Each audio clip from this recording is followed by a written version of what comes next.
Unfortunately, I think it is very realistic that the United States will have a draft again. How imminent is that draft? I hope that it's not anywhere or anytime soon.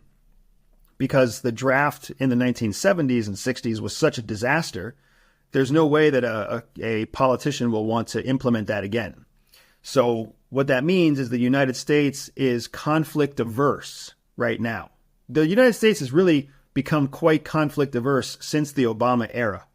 They have not wanted to go in guns blazing like you saw during the Bush administration. Since then, the United States has tried to find a way to engage in operations without risking its reputation or really risking its troops. As frustrating as the global war on terror was, and I mean, I served in the global war on terror just like, tens of thousands of other soldiers. Every soldier who served in the line of battle in Afghanistan or Iraq, we all acknowledge that the lives that were lost were terrible and unnecessary losses. And we are all very grateful that we really only lost a few thousand soldiers. Compared to Vietnam, compared to World War II, compared to, most every other major conflict that America's participated in, our total net losses coming out of Iraq and Afghanistan were very small.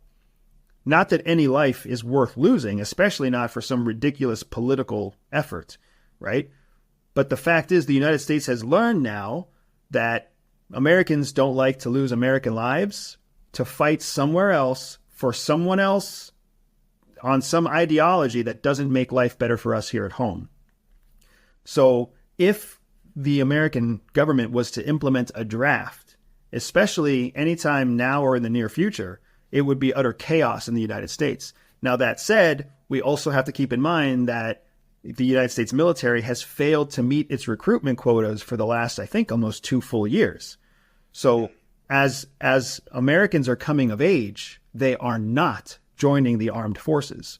They are finding other opportunities, or they are choosing to take no opportunity that has to do with the U.S. military. And I think a big part of that is because people have woken up. The veterans who are now parents have woken up to the reality that if their children join the military service, then their children are just going to be pawns to politicians that nobody agrees with anyways. And your 17 and 18-year-olds who are turning 19 and 20 are realizing that they are more valuable to society as some kind of productive member of society rather than enlisting in the military just to get a college education or to get some kind of technical skill that they could get on their own.